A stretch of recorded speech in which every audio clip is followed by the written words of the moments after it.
Thank you for joining us with Ask a Historian. I'm Matthew Wilkinson, historian with Heritage Mississauga. And on this week's episode, we welcome Stephanie Meeuwse, who is the collection supervisor for the Museums of Mississauga, but also the president for the Mississauga Friendship Association. And we'll be looking at the story of the twinning of Kariya Japan and the City of Mississauga back in 1981. It's the 40th anniversary of the twinning this year on July 7th, 2021. Well, thank you for joining us for another episode of Ask a Historian. And our special guest this week is Stephanie Meeuwse, who is, with one hat, the collection supervisor for the Museums of Mississauga.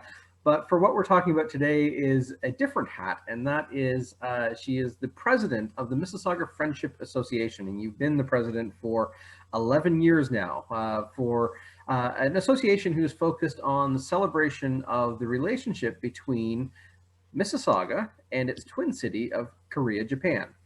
So thank you, Stephanie, for joining us. Thanks, Matthew. Konnichiwa.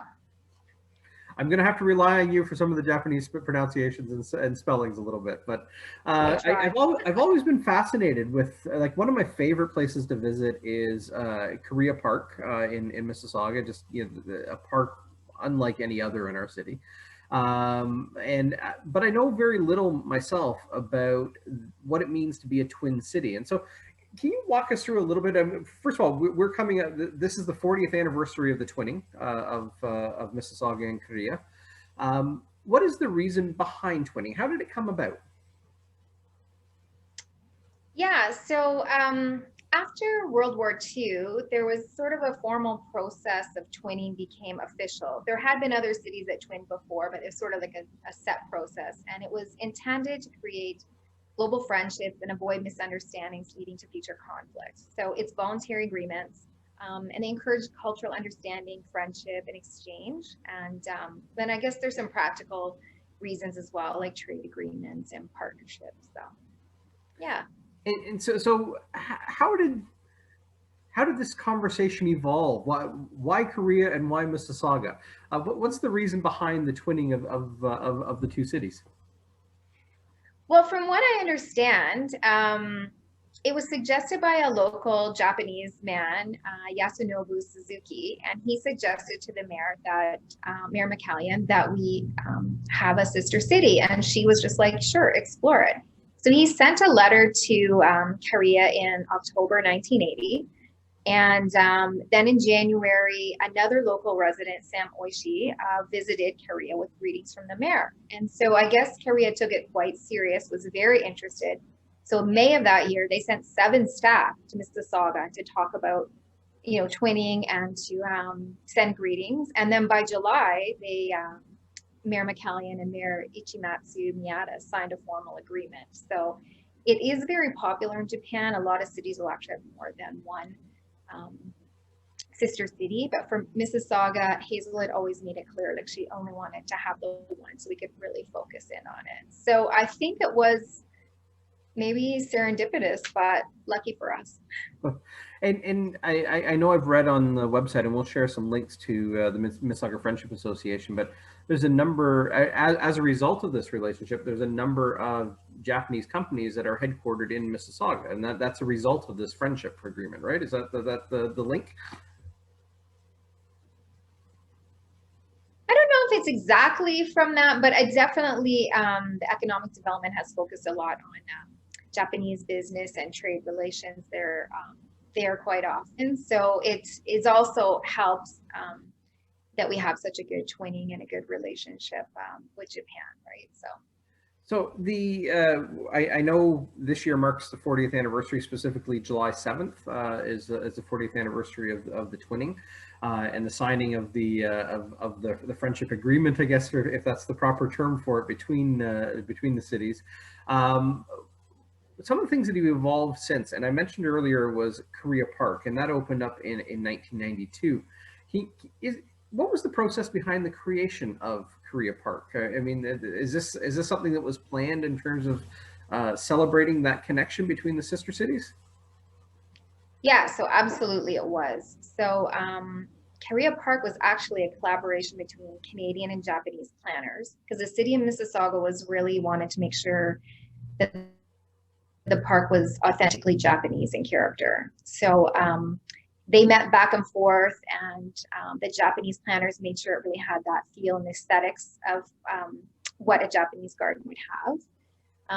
In 1991, at the groundbreaking, some delegates actually came, and there was people coming back and forth working on this. So it actually opened in July 7th, 1992. It was the 11th anniversary.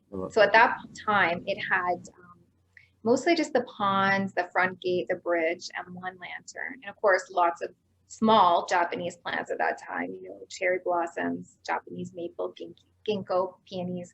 And then Kariya's official flower is the rabbit-eared iris. So that is also there. But there was always a plan to develop it further. So the phase 2 development was completed in 2001 for the 20th anniversary. So that's when the addition of the pavilion was put on.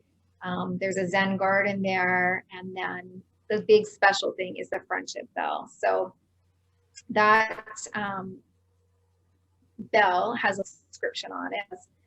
By welcoming the new century, this bell is produced as a symbol of everlasting friendship between the city of Mississauga and the city of Kariya. So it's very sweet. It has a lot of our both symbols, the maple leaf and the rabbit-eared iris. And a little known fact is that underneath the bell is actually a time capsule. Oh. So I don't know at what point we're ever going to open that thing up, but that would be interesting. And then at the same time when that was the 20th anniversary, Kariya was like really generous that year. So they also gave this really sweet sculpture called the Statue of Friendship. It was supposed to represent a Canadian girl, a Japanese boy sitting side by side with smiles. And it's said to represent the friendship between the cities. So it's super popular. All our delegates have their pictures taken with it. I've had my picture taken with it a million times. And then since that time, there's been a lot more gifts from the city, and one that's really special is from the 30th anniversary. It's a big photo mosaic with about 6,700 images from past delegations. Wow. And then, of course, I'd be remiss not to mention, we volunteers painted murals on the 2 garden sheds at Kariya Park. But at the time, we never really thought about it. It was actually put on the doors, which face away from the park, so no one really sees it. So if you're in the park, go and look at the doors of the sheds, because all our hard work is there. You have to reorient the sheds or something. Yeah, exactly. So the Friendship Association, I know that wasn't born right away in terms of the twinning of the cities. When was the Friendship Association formed, and why? Yeah, so we were formed in 1993, and our goal is to help facilitate the twinning through the homestay program for citizens from both cities. We also arrange a student exchange between Kariya High School and 3 local schools, and we promote the twinning to our citizens through events such as Doors Open and the Japan Festival of Canada. Right. So the Kariya International Friendship Association, known as KIFA, it had formed almost right away in 1983. So I think that it made sense to form a counterpart to help with the organizing, as previously it fell a lot on the city staff. And, you know, Mayor McCallion wanted to be more, you know, grassroots based, you know, the community being involved and helping organize. And I think that's partially what made it, you know, really successful. So you have a twinning of the cities, but you also have a twinning of the organizations that help cement that relationship, the volunteer groups that do that. Yeah, definitely. Like when it's getting close to a delegation, I feel like I only am just talking to my counterparts over there, you know, like, oh my God, what about this? Oh, do you want to do this? Do you want to do that? Or who's the people? We get the profiles of the people. We try to match them with similar interests and stuff. So yeah. You mentioned the homestay program. What is that? What happens with that? So it's open to any citizens from Mississauga. So we arrange for them to be billeted with a family in Kariya, and they do need to pay for their own airfare. But then once you're there, all the costs are covered, and it's to give you a chance to experience what it's like to actually, you know, live with a Japanese family, eat with them, do things with them. And then there's a lot of organized events and activities. There's like cultural exchange. They dress us in kimonos. We also exchange our Canadian culture. We usually make them pancakes and maple syrup and do some crafts and yeah, it's a really great experience. It's an inexpensive way to be able to see Japan. So when we're doing our delegations, we do a call out because we do select 10 citizens to represent the city. So yeah. How often does that take place? Is it an annual? We've hosted, yeah, so I was gonna say, usually Kariya sends citizens every year, and we usually do it every second year. So our group is not as well funded or sponsored as KIFA because they are actually like have paid staff and they have offices, and we're just a volunteer group doing everything from our homes. And I think kind of as well, like in Japan, there's a big emphasis on this, whereas Canada is so multicultural. I mean, you could just go to Square One food court and see everyone from around the world. So, you know, it's important to us, but I don't know for us if this is important as for them, where it's really a homogeneous, you know, citizenship. Right. How many delegations, I mean, I don't know if you have a hard number on this, but how many delegations has the Mississauga Friendship Association sent to Korea or hosted from Korea? Is there a number of how many exchanges have taken place? Yeah, actually, I had to look it up. So every year since 1993, we've helped organize, host, facilitated 22 delegations. There have been some delegations prior to us starting, but these were mostly, you know, politicians. There was a student exchange with a school that was in Toronto, children's sports teams, but, you know, not specific to Mississauga necessarily. We also assist with the mayor's visit every 5 years. And once we got Kariya High School, Stephen Lewis Secondary School, twins, but they also visit St. Francis Xavier School and the Greater Toronto Language School. So we've done 7 of the student visits as well. And then us visiting Kariya, we've only actually had 13 delegations so far. But again, it's a lot of work to organize, and we're, you know, quite small. But we do hope that in the future we'll be able to have yearly exchanges. Well, I know you've been involved you've been president for 11 years. How long have you been involved with the Mississauga Friendship Association? Yeah, so actually I was accepted as a delegate in 2007 and I went to Japan for my first time. And I was pretty nervous and hadn't really eaten sushi before, but it was such an amazing experience that it really, you know, it changed my life. So I wanted to continue to be involved. So then after that, through my work with the Museums of Mississauga, I'd arranged an exhibition of Japanese dolls with the Japan Foundation. And so it seemed like everything Japanese was just happening at the same time. So I joined the board, and yeah, then I was like the co-chair, and then yeah, I became the president, as I said, for the past 11 years. Yep. I've been doing that job. I've since visited Kariya 4 more times, and I've hosted about 15 delegates in my home. So I got a lot of Japanese friends. I am planning to step down from the position at the next AGM in 2022. It's been a great experience, and I'll still continue as the past president to help with some events. But, you know, it's really hard to kind of, you get back more than what you give. So it's kind of hard not to be involved, but I think some new people bring some fresh ideas, and yeah, so.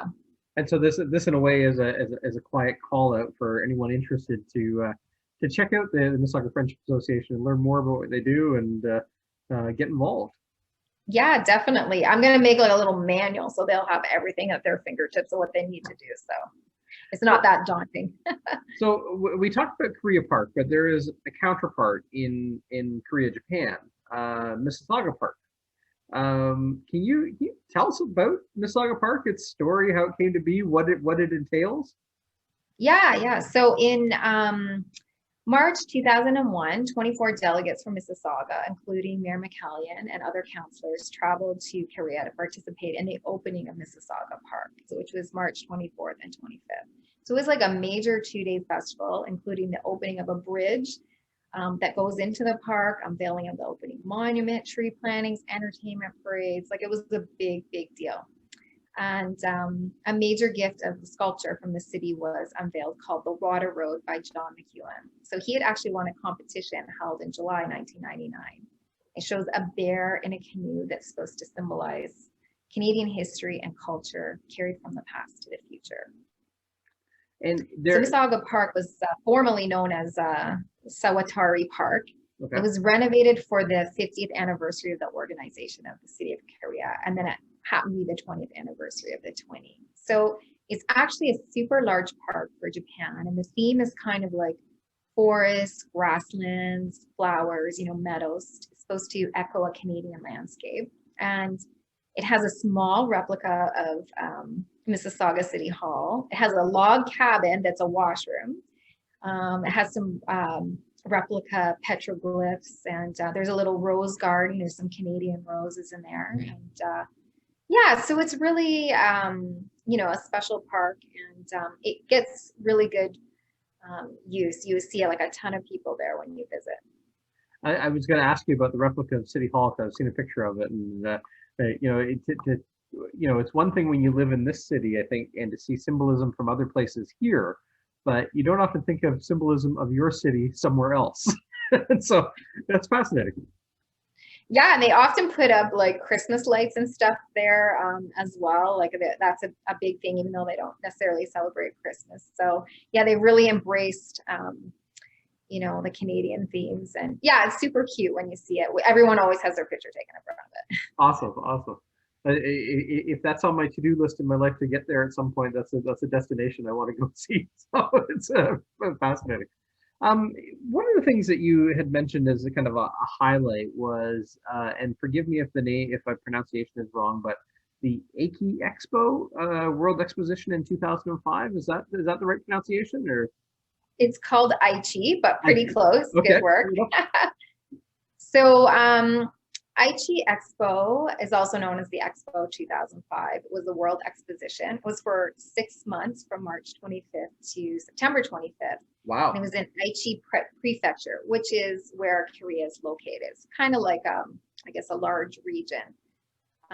The theme of the expo was nature's wisdom, and it had national and corporate pavilions that had themes of ecological coexistence, renewable technology, and the wonders of nature. When I think of this, I'm like, wow, that was 2005, and we're still always trying to, you know, achieve these things. So they even had, they made all the pavilions out of recycled material or material that could be recycled and to minimize the environmental impact. And they even had green transportation to get around. So I thought that was really cool. Okay. So Mississauga sent a delegation of 36 citizens, including 28 members of the Justice Singers group. Oh, yeah. Okay. Near Hazel McCallion. So it was like a big deal. That's a big, normally we're just sending 10 people. So that's a really big delegation. On September 17th, it was World Expo Mississauga Day. And so Justice Singers performed in the Canada Pavilion, and it was like a really well-received musical performance. It was great. And then one of the nice things that came out of that expo was the, at the front of the pavilion, there was a large metal maple leaf, and they later donated it to the city of Kariya, and it's now in Mississauga Park. And it's another highlight that we always have our picture taken in front of. Okay. And I was going to ask you about what did, you know, we have the Justice Singers, but what would the delegation have done during the expo other than enjoy the expo itself? But were they a centerpiece when they were there in terms of like the mayor and that? Yeah, so there was like a bunch of activities around it. Like even the Canadian ambassador was there, so there would be like formal receptions. They'd take part in the events that happen. They'd get to see the expo, and then they're still billeted with a Japanese family. So then there would be other things that would happen in Kariya, like the, you know, wearing the kimonos, visiting Mississauga Park, different dinners and stuff, sightseeing. Usually includes like a trip to Kyoto. So being part of that expo was sort of like an extra special kind of event that they participated in, but yeah, they did do some regular sightseeing as well. And how long did you get to spend over there at that time? It sounds like a bigger trip than normal. Yeah, no, you know what? I actually hadn't joined then, so I didn't get to Oh, go, but right. it Yes, looks sorry. great. But they were there for 6 days. It was a 6-day trip. Okay. And then I think on their own, they'd also went and did some sightseeing to some other spots, like all the delegates, but away from, not organized by Kifa, so that they could see more of Japan. You know, you've traveled all the way over there, right? You better see some stuff. So well, you mentioned kimonos, and I know what you're wearing is not a kimono, but do you want to tell a little bit about what you have on? Well, I'm wearing a happy jacket. It's hard to see, but it has Kariya written on the back and some Japanese characters. So a lot of times at the summer festivals and that series, you'd wear this kind of cotton jacket. So I've got quite a collection of them from all my delegates. So I thought, oh, I'll wear this to be, you know, in the mood for Japan. So. That's wonderful. It's such a neat way to blend the cultures. That, you know, you represent something a little bit more than just the city when you're wearing something like that. You've got connections to this culture overseas that has a friendship with us, and it's fascinating to me. What can you? I've never been to Korea, Japan, and I'm gonna guess there's a lot of people that haven't been in our city. What can you tell us about Korea itself? We're familiar with Mississauga, but you know, what is Korea itself like? Yeah, so it's actually not that huge of a city. It was actually the site of the loom manufacturing company founded by Toyota Sakichi in the 1930s, which is the precursor of the Toyota Motor Corporation. Okay.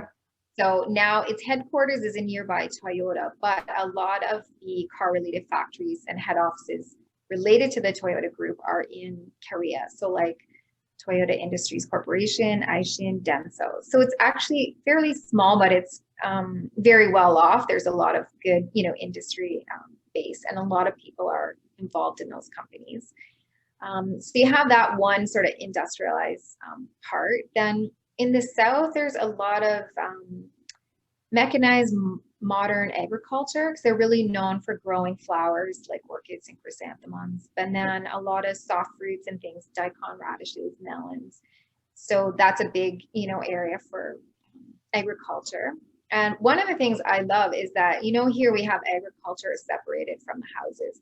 There, like, you've got a bunch of houses, and then there'll be like a vegetable plot, there'll be like a rice paddy. It's all kind of mixed in together, so you really feel more, I guess, connected to your food. But so I love that. But yeah, they also have a lot of green spaces there. It's quite pretty. So there's one park that's quite well known. It's called this. I'm not even sure if I have the right pronunciation, but Kozatsu Sumo Nishi Pond, which I have visited, but it's a difficult word. But it has a lot of the rabbit-eared irises I mentioned earlier, which is actually a national treasure of Japan.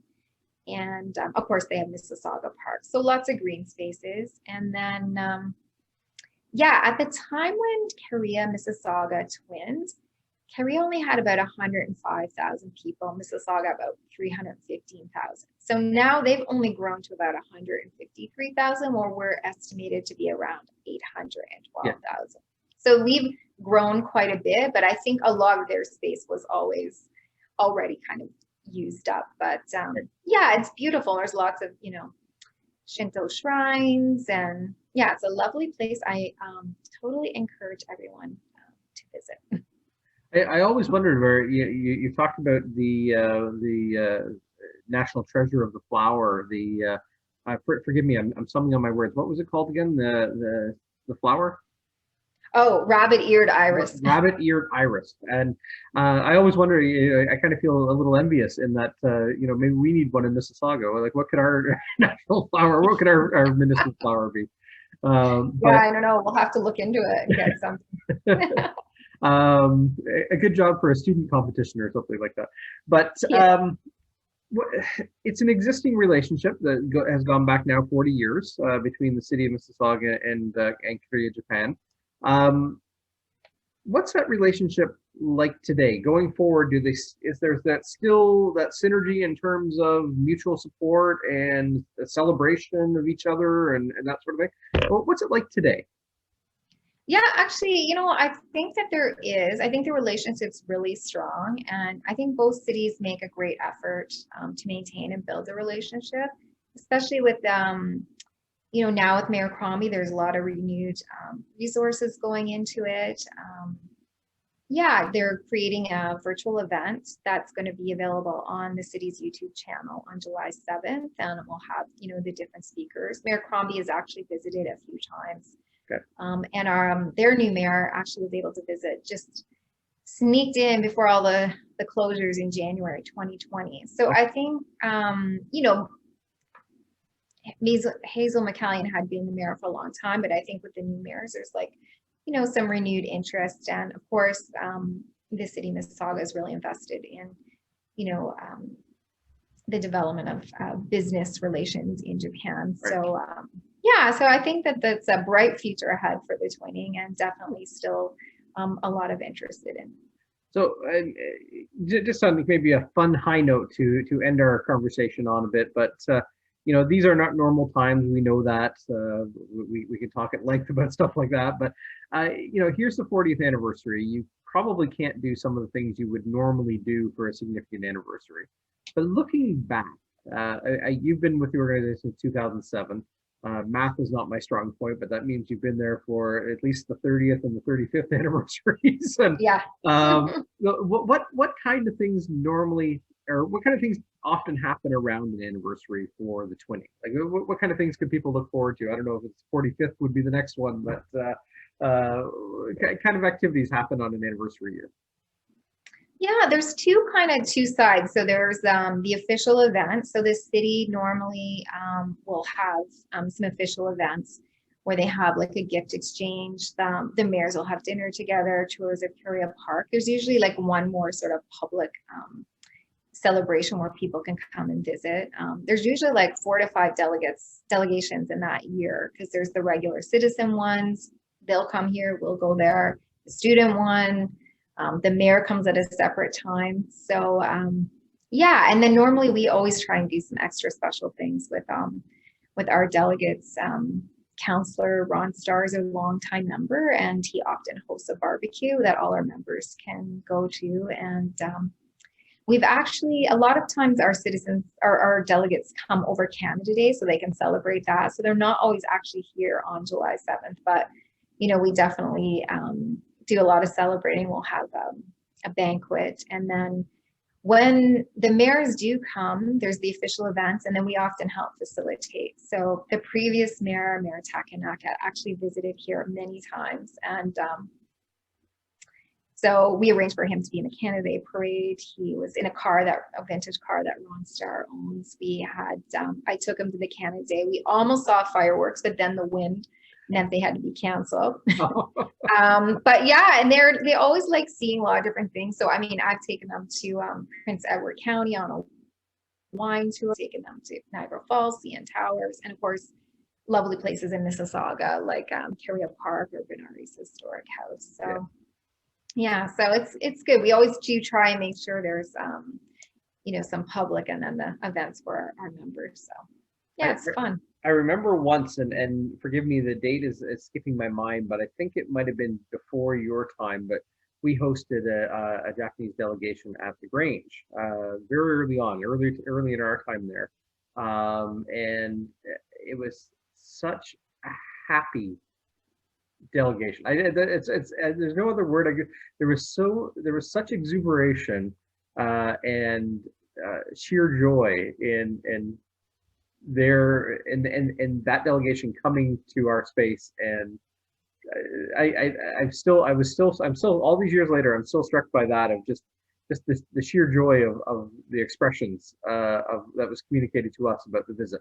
It was a really happy highlight of I always feel like a movie star like with them, because since I've hosted so many people and been like the president, when I go there, I mean, one year I had to buy an extra suitcase for all the gifts that I got. They organized like a Japanese party of my Japanese friends, and then each one of them will get up and say some little thing about some nice thing that I did. I mean, it's unbelievable. Which I think is why I've been so involved for such a long time, because I just remember all these tiny little things and how I helped a woman buy some stamps. And I mean, she was like overjoyed, which, you know, for us is nothing. So, I mean, that's really what helped keep me interested and involved so long, is just wanting to give back to them. Because you're right. I mean, they're just so excited, so thankful. Like, if you even try and attempt to say one Japanese word, they're like, oh my God, amazing, you can speak Japanese. And you're like, you know that you know, totally said it wrong. And they're just like so gracious, so kind. So yeah, I mean, that has stuck with me too. So I can imagine it did stick with you. They're just so lovely. Well, 11 years at the helm, and again, the longer period of time involved, you know, I really appreciate what that brings to our city, but what you have brought to the organization that brings that to our city. If that makes sense. Thank you. It's a wonderful collaboration to have. I think it's a great, I don't know, a feather in the cap for our city to have those relationships, and to maintain those relationships. It's one thing to, you know, in 1981 to say we're going to do this, but 40 years later to still be doing it is a credit to all those that have you know, help push that along and help cultivate that relationship, you know, before you, and I know with your news after you at some point, but it's nice to see that is a continuing relationship that seems to be beneficial for both Mississauga and Kariya. And again, I encourage anyone to visit Kariya Park. It is such a special place in our city, different than any other park you'll see, and such a contemplative place.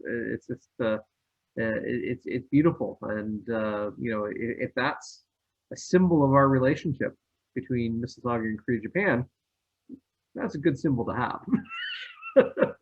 No, I just went for, I haven't been for a while. I was just there this week, and you know, I was amazed at like all the wildlife. There were so many like birds and fish and turtles, and people were doing Tai Chi in the pavilion, and people were, you know, walking around, and it really was just like so beautiful and nice. Like, it was kind of like I'm re-seeing it again after not seeing it for such a long time. So yeah, I agree. It's a great symbol of our friendship.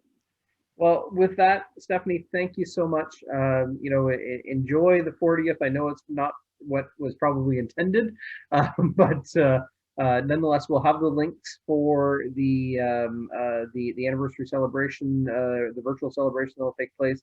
We're also going to share links to the Mississauga Friendship Association. And for anyone who's listening to this and interested in learning more, reach out, check out the webpage, learn about the organization, learn about Kariya Japan, and explore how, you know, you might become involved and become connected in this friendship that has been evolving and has run for more than 40 years now. So with that, Stephanie, thank you so much for spending some time with us, and happy 40th anniversary. Yes, well, thank you, Matthew. On behalf of the MFA, I'll say arigato gozaimasu, and thank you very much. And yes, please do see our websites, and we also created a video about the 40th anniversary, which shows a lot of the highlights talked about. Yeah, thanks again for the opportunity. Well, thank you so much. We'll see you. Thank you for spending some time with us here at Ask a Historian, and we want to wish the City of Mississauga and the City of Kariya, Japan a happy 40th anniversary of friendship and a celebration of the twinning of these two cities. And thank you to Stephanie Meeuwse for spending some time with us here to explore the story, not only of the twinning of the cities of Mississauga and Kariya, Japan, but also of the activities of the Mississauga Friendship Association.